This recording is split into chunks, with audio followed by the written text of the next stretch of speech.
Ever wonder what really happens behind the scenes in construction, real estate, and development? We pull back the curtain on the new home construction industry, the real estate market, and the trends shaping it all. Discover the stories, insights, and expertise behind the process of building a new home. Join us for Trust the Process podcast, and let's build something great together. So tell us what you're seeing. Tell us what you're seeing in the marketplace right now.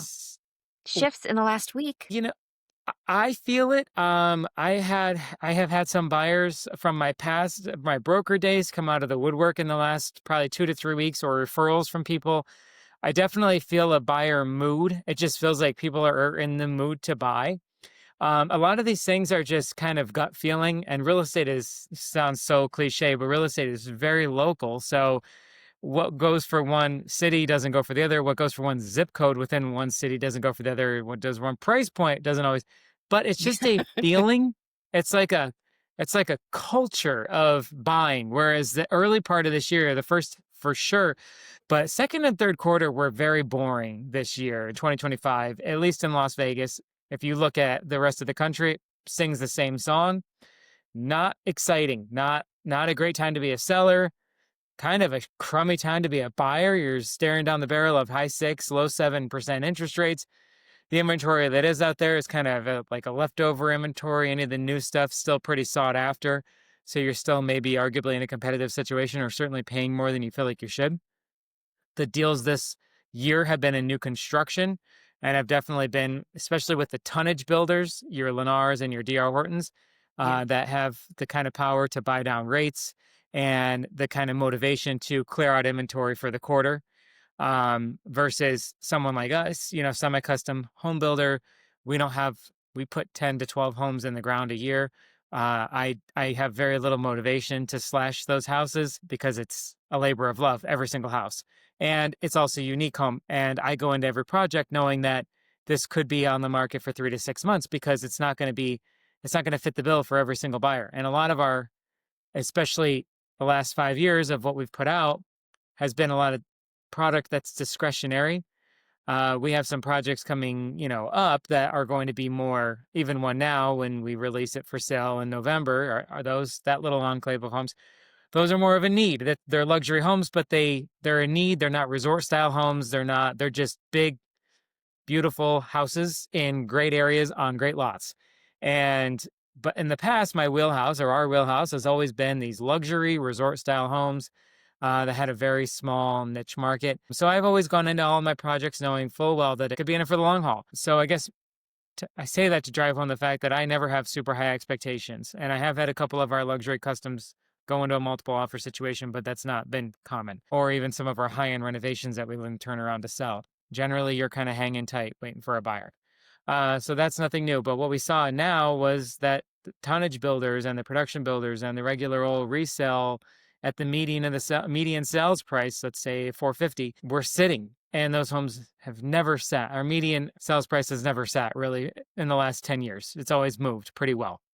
So this is the first year that we really saw that. Now, that being said, I have seen that shift in the last probably 2 to 3 weeks. Something different, some tone changed this month. We've seen it. I know the home builder tracking that's showing upticks in traffic, not necessarily upticks in new contracts, but we definitely at least there, it's not bearing out in the data just yet, but the traffic is there. So that being said, we're feeling it on our side too. Our inventory, we're seeing an uptick in interest.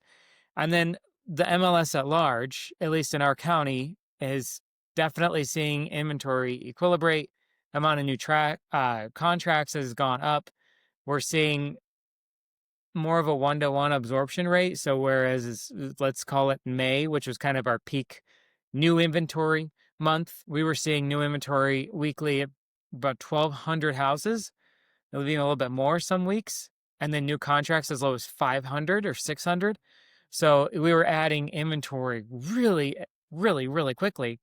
In fact, May of 25 was our highest amount of new inventory to ever hit our market since probably in the last 10 years, with 5,000 new houses added in that month alone, bringing our total inventory to around 10,000. So to give you a scale of reference, We doubled our inventory in a 30 to 45 day period. The same period of time, our new contracts plummeted from around 800 to 500. So we saw roughly a 20 to 30% drop in new contracts and a 50% increase in inventory, actually a Wow. 100% increase in inventory. So it just, and Yeah. I also know that real estate is really, it's sentiment driven. So it's not that, oh, it was just dumb luck. It was that because there was so much new inventory being added, buyers are pulling back. Because buyers are pulling back, the inventory that was being Yeah. added wasn't being able to be absorbed. Then once it hits the headlines, then it spooks everybody, and then nobody wants to do anything. And that's kind of where we found ourselves this spring.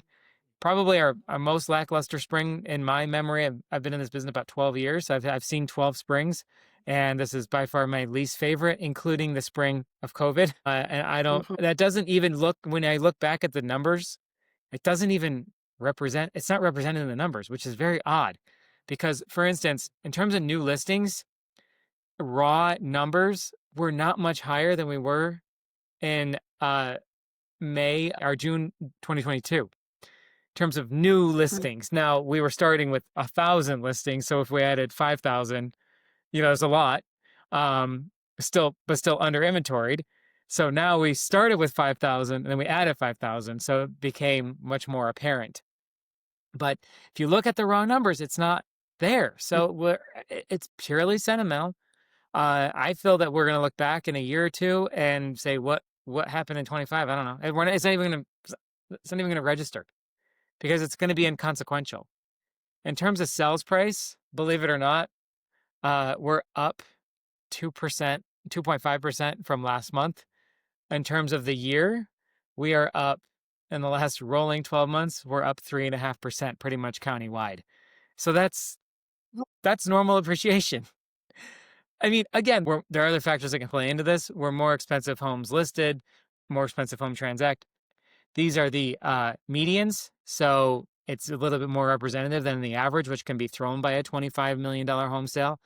One 2,500, but on a median, you have to have 7 or 8 $25 million home sales to throw the median off. So when you look at it, we're at records. And mind you, this data is from our local association. So if you look at the National Association, if you look at our other compilers, such as our Zillows and our Redfins, these numbers could easily be different. But our median previous record was January 2023, with the city of Henderson being at 480 for median, Las Vegas being 416, and currently today we're at 490 for Henderson, Las Vegas being 440.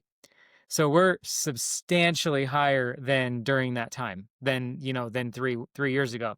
But the headlines will say we have seen a 3% decline, whatever. I just want to see the data, because you can spin data however you want. You can get rid of outliers. You can look only at single family. This includes some condominium and some townhouses. So if you exclude those, it's going to be even higher. Single family obviously is a bigger share of the market, and they transact for higher sales prices. So it's a great year. I mean, we're end of quarter three, and it's a great year. If you could have told me in January 2025 that this is the year we were going to have, I wasn't prepared for the emotion of it, but the numbers are fine. It's just been a bit of a paradigm shift for us. We're in a market where we're used to sellers holding all the cards. It's just not like that at this moment. It definitely is the sentiment is that the buyers have more power. And the data is there to back that up, because if you look at total listings, total number of homes for sale, we're at about 10,000, like I mentioned. But just for reference, number one, we only have to go back to May of 2023 to have that same number of homes on the market. And before that, obviously, COVID is a nadir. And like, for instance, the April 2022, the lowest amount of available homes, which was around 4,800. So it shows you we've come a long way and we've doubled our inventory. But just for reference, we only have to go back to July/August of 2020 to hit these inventory levels. And if we want to, and just for our own references, they were never less than that. As far back as our data, compiles recent, in the last 20 years, the values have never, there's never been more homes available than that. So I guess my point is that the line capped or peaked here in January 2015, and we're still nowhere near that. We're still below. We talk about doom and gloom, but if we go back to January 2015, there were 14,000 houses on the market in Las Vegas. This is Henderson, Las Vegas, and North Las Vegas. This isn't Pahrump. This isn't Mesquite. These are no outlying areas. This is the Las Vegas metro area. We had 14,000 houses for sale. There's one caveat to this. A lot of new home construction is not represented in the data that I just mentioned. That new construction lot has to hit the MLS and has to sell on the MLS and show as a pending and show as a sold house to hit any of this data. So the caveat there is that we are definitely putting more new homes in the ground than we have in many, many, many years. But there's also people buying more new homes than there are many, many years. So if we look at the number of closed transactions, like, for instance, closed sales, if we look at, from a monthly data, we're looking at approximately 2,200 closed transactions in August, which is pretty good. It's like around 600 a week, give or take, which is pretty healthy. For reference, early 2021, we were seeing approximately 5,000 homes a month closed, so over 1,000 transactions a week closed in March of 21. Complete anomaly. Going back 10 years, you don't get anywhere close to that. But I just want to give a reference point to show the number, the month I quoted of January 2015, where we had 14,000 houses on the market. That month, we closed 2,000 houses. We had 7 months supply in January 2015. So it's eye-opening.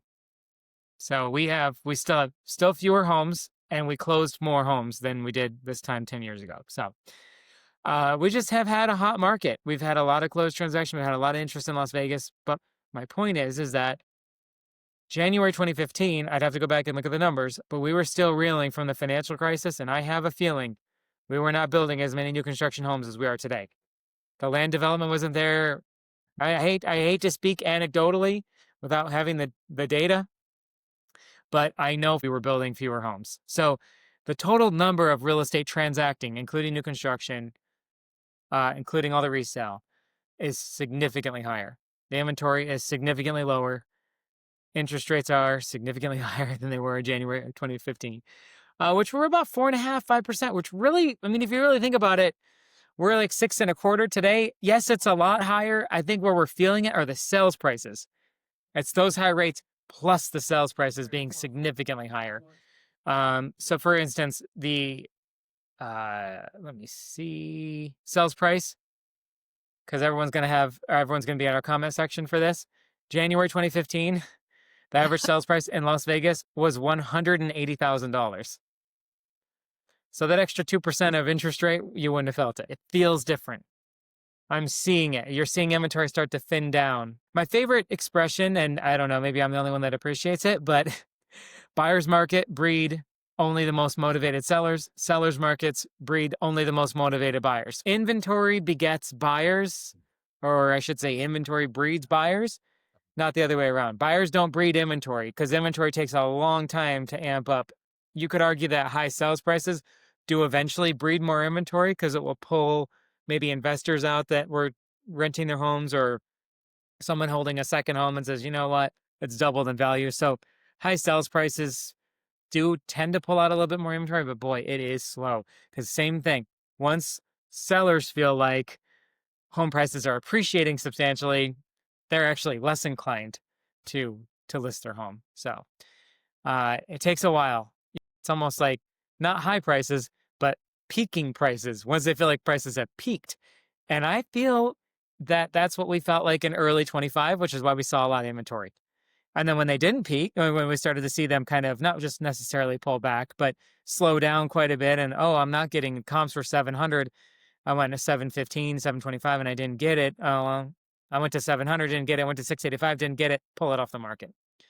So I think that's kind of where we're at right now. And I will be encouraged to see where the rest of the year goes. And we have a bit of a blip in our market, and a lot of the Sunbelt markets have another blip in the fall, and we just hit fall a couple days ago. So I expect a pretty healthy fall based on these numbers.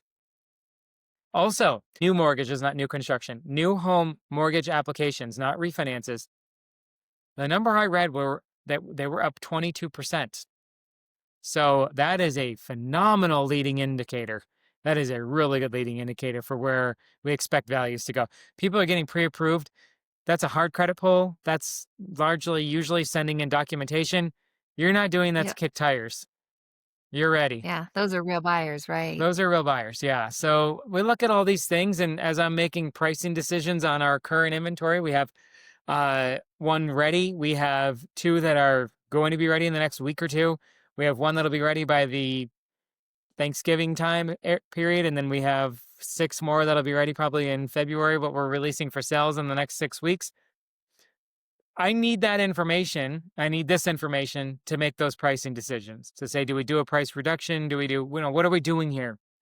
How do we engage with buyers that ask for certain concessions if I feel that the market is on an upswing? Like I said, every home is custom, so I'm not in the business of slashing and burning and getting inventory off my books. I work too hard for that inventory. I didn't just build it to liquidate it. Why, it's important. So I turned a real estate podcast into a home builder episode, which I can't help it. I love it. And I I have love no it. regret. I think Yeah. it's Yeah. great. It was good Yeah. information. So thank you. Yeah, Perfect. good content. Awesome. Thanks for tuning into the Trust the Process podcast. Make sure to follow us on Spotify to stay in the loop with the latest insights, project updates, and everything in between.